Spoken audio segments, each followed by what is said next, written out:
Almoço Grátis, com Ricardo Galo. Doutor Ricardo Galo, sempre bom ouvi-lo. O que o senhor reservou para nós hoje?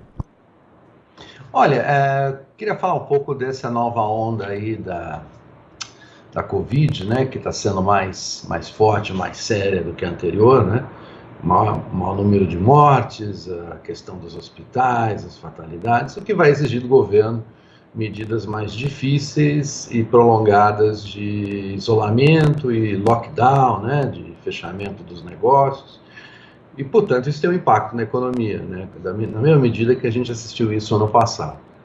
Eu acho que desta vez nós vamos ter, durante esse mês de março e fortemente em abril, uma queda violenta na atividade. Eu acho que vai ser uma queda mais forte, pontualmente, do que a gente viu no pior momento da crise no ano passado, porém ela deve ser mais curta se a sociedade colaborar e se a vacinação andar.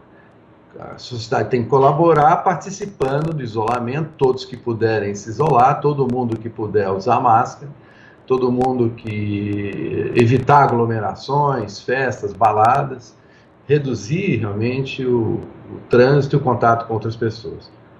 Em havendo isso, esse período, eu estimo que vamos ter aí uns 30 dias, tá? Muito ruins, né? O pico, eu acho, infelizmente, da mortalidade não chegou. Eu acho que nós vamos ter ainda umas 2 semanas até a gente chegar no pico. Aí ele se a gente tiver disciplina aí no isolamento, aí ele dá uma acalmada e depois volta a cair. Foi o que a gente viu na experiência passada, que infelizmente as pessoas no começo desse ano esqueceram disso, abusaram. E agora estamos todos aqui pagando o preço por causa disso. Então, se a gente tiver essa consciência, eu acho que a gente consegue fazer essa crise econômica ser curta. Mas também não espere uma recuperação rápida. Nós já estamos esse ano eu acho que já foi, né? Porque estamos em abril, eu acho que em maio as coisas aí vão retomando, então a primeira metade do ano acabou. Então nós temos que botar fé agora na segunda metade, que dependendo agora, colocando a carga no governo, dependendo do andar da vacinação, aí a gente tem uma possível recuperação no terceiro ou quarto trimestre, que é a minha maior hipótese. Eu acho que a gente... Desculpa.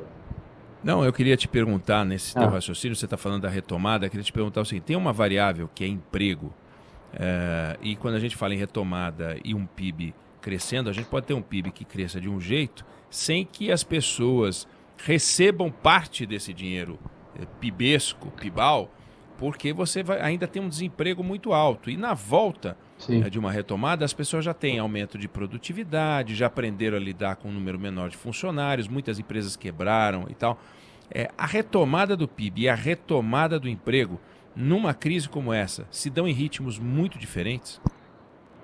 Sim, eu acho que é sempre duro fazer paralelo com outras economias, em particular com a economia americana, mas é o que temos na mão. A economia americana é exatamente o que está acontecendo. A retomada da economia, ela está sendo muito vigorosa, né? Dá inveja para nós. Esse ano o PIB americano deve crescer ao redor de 6%, para vocês terem uma ideia. E o nosso, se crescer 2%, eu acho muito. Então eu acredito que o modelo americano, o exemplo americano, ele pode dar essa figura, onde a retomada ela começa pela indústria, né, de bens, né, que emprega menos gente. E o setor de serviços, que emprega mais gente, tem uma retomada mais gradual, porque é preciso que a vacinação ande. Então o emprego acaba subindo mais devagar do que a atividade, e é isso que está acontecendo nos Estados Unidos. E isso está levando, inclusive, o governo americano, mesmo com o sucesso da vacinação, que é um sucesso impressionante, né, a experiência de maior sucesso de vacinação no mundo hoje, a nossa nem se compara, mas eu digo, comparando com a brasileira, a americana, com a inglesa, com o resto do mundo, é uma impressionante eficiência deles. E dito isso, o modelo é esse. Você primeiro tem uma retomada da indústria, que ela desestoca, o que está acontecendo no Brasil, aconteceu no mundo todo.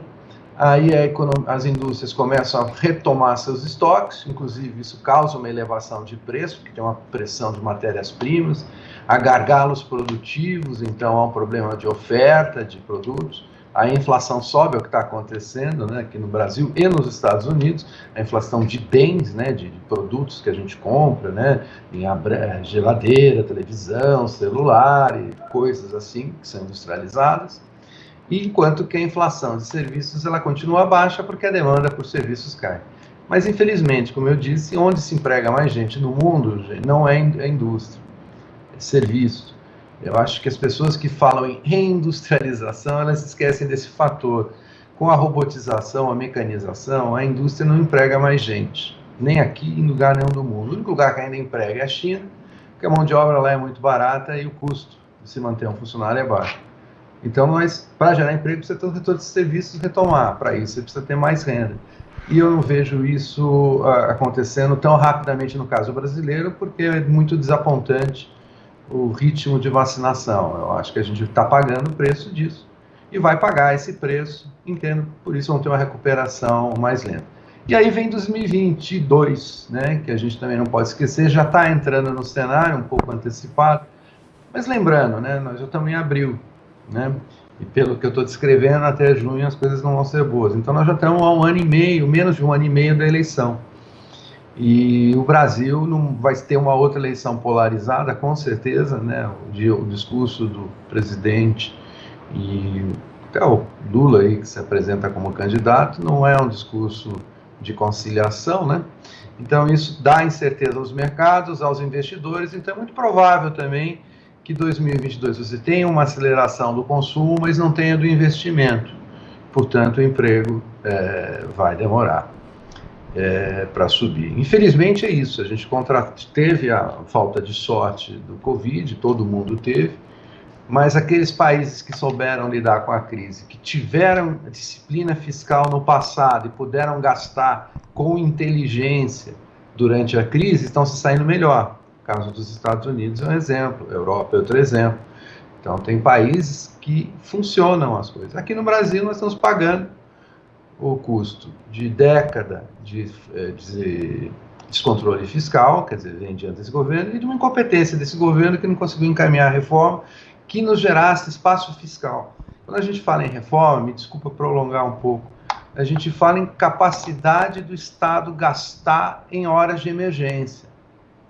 Como a gente não tem reforma, o Estado está sempre endividado no limite e não tem capacidade de gastar quando precisa.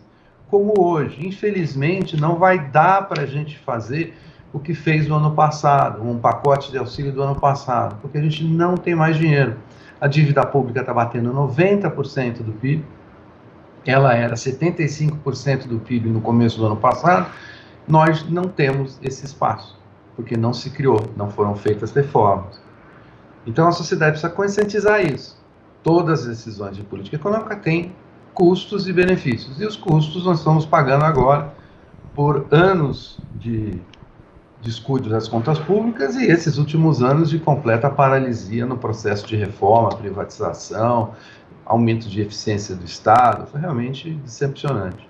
E não se anime, nós vamos ter 1 ano e meio pela frente ainda não tão bom.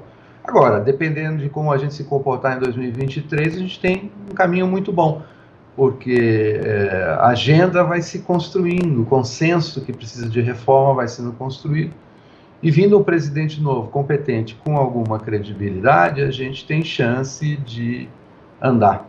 Mas é triste falar isso para vocês, mas é isso que eu tenho que falar nessa hora. Não espere uma melhora do emprego tão rápido. É isso. Almoço grátis, Ricardo Galo, que volta a conversar com a gente na semana que vem. Bom final de semana. Obrigado. Abraço para vocês. Valeu.